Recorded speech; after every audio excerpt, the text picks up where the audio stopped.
Alright, so the gearbox is prepped. I had to do a little bit of dremeling. Anyone who's put aftermarket gears in a Vector knows that this needs to get dremeled out, otherwise it won't work. This is a Gen 1 Vector from what I can tell, so it does include this, I think it's supposed to be an anti-reversal latch of some sort, but it's not necessary because there's one right here. So that came out, this has been dremeled.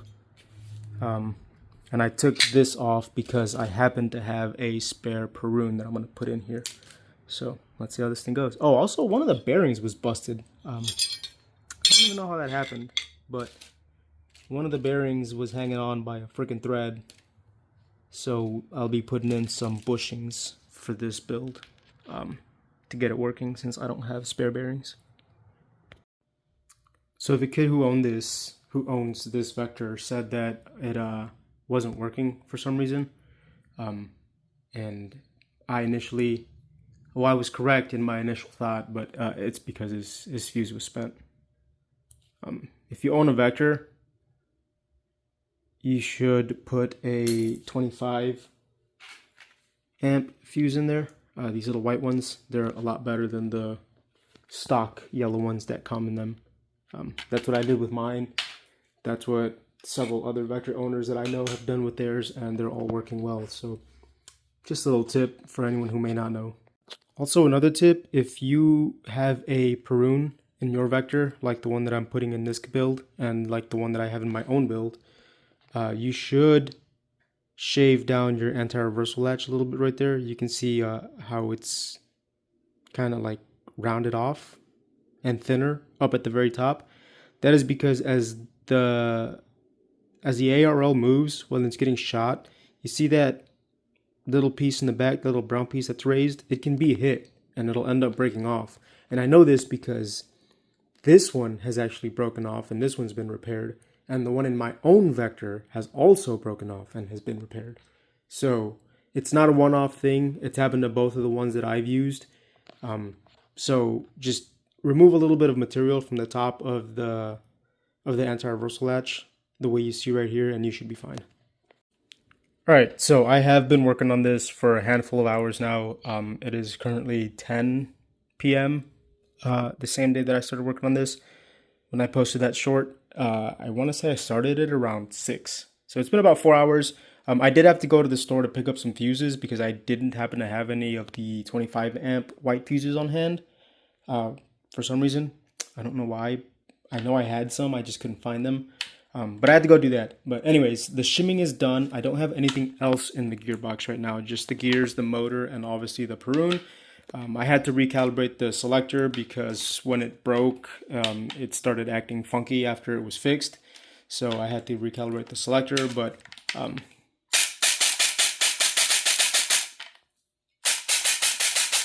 that's just the gears inside right now. It's got a set of 12-1 Simas, a 22 ZCI, and the Vector MOSFET so far. Alright, so final assembly is underway now.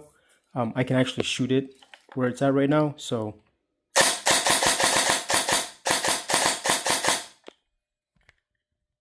selectors are set to binary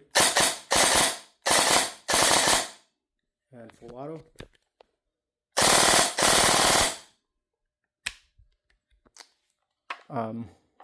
Put in a new piston head, AOE correction, new gears, shimmed it, the Perun.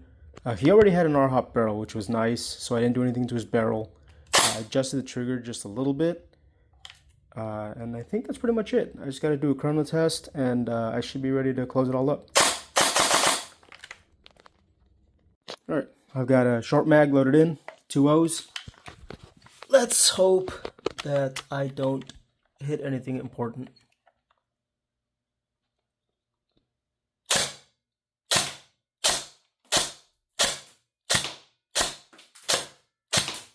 Okay, well that's obviously an issue. Alright, we're trying this again. I ran into a hiccup the first time, and it was shooting like ass. I already knew what the problem was, so I went in and fixed it. So let's hope I don't hit anything important again. See what it's at.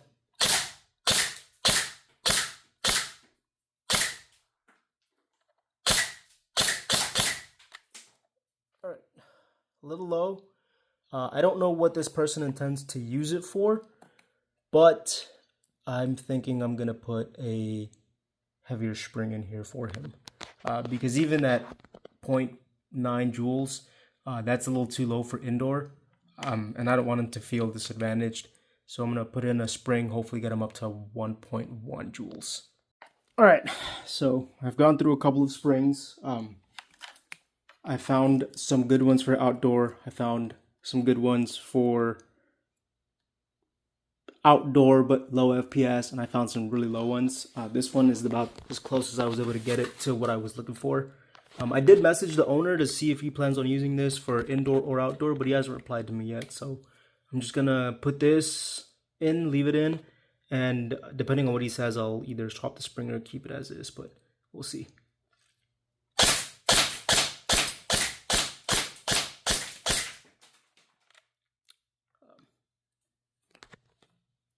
Looks pretty good to me.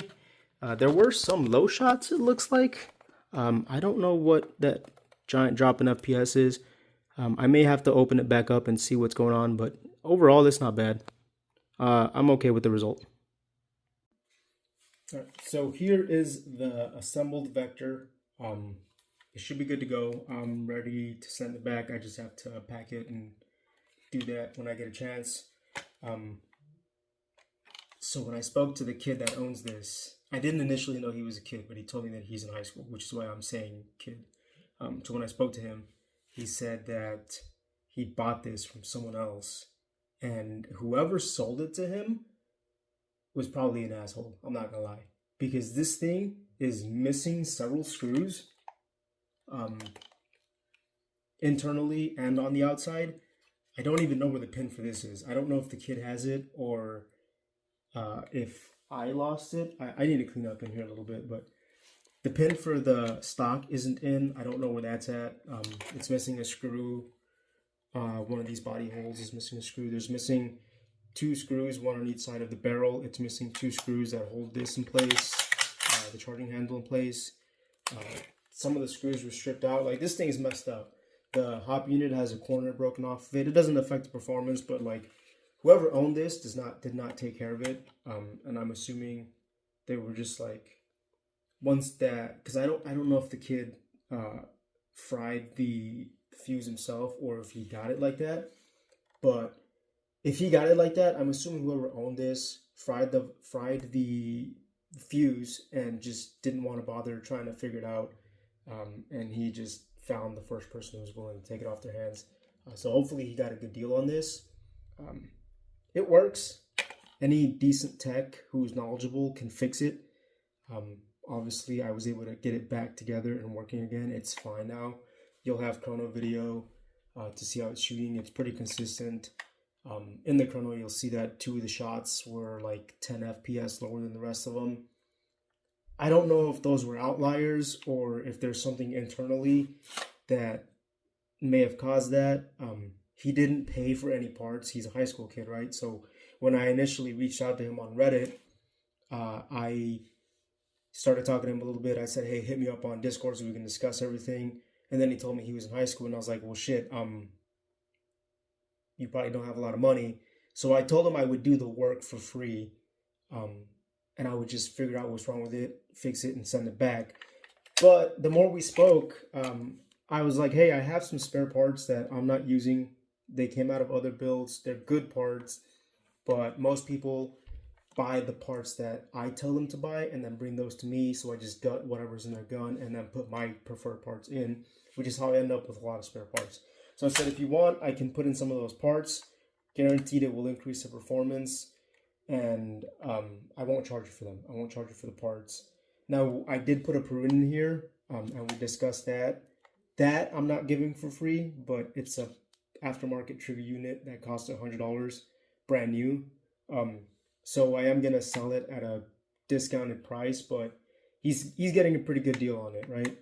But he took the deal. I mean, who wouldn't, right? You get better parts, you get increased performance, and like I said, I did the work for free. So what I ended up putting in here was a nozzle with an O-ring, so it would have better air seal. I put a different piston head. I don't know what piston head it was, to be honest, It was just one that I had lying around. It had some pretty big ports. It had a nice O-ring on it, and I had a spacer for air recorrection, so I put that on a piston that came out of a Cyma, if I remember correctly. It looks very much like these SHS Swiss cheese pistons, but it doesn't have a hole.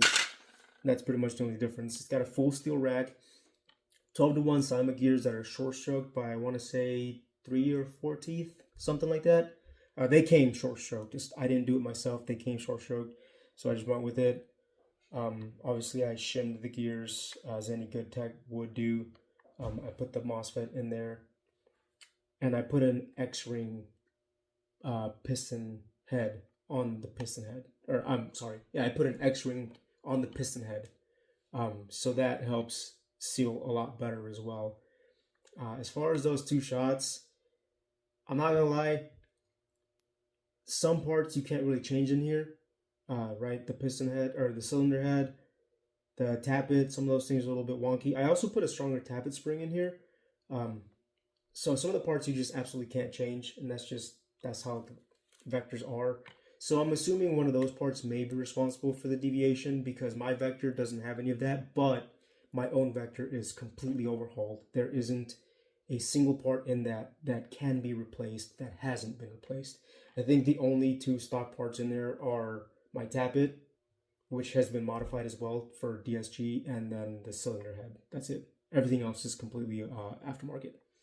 But I'm pretty happy with the way it turned out. I'm fairly certain the owner is going to be pretty happy with the way it turned out, and I'm going to send him a link to this video when it's done, so hopefully he'll comment, say something. I'm going to have him reach out to me when he gets it and tries it out for himself to let me know what he thinks.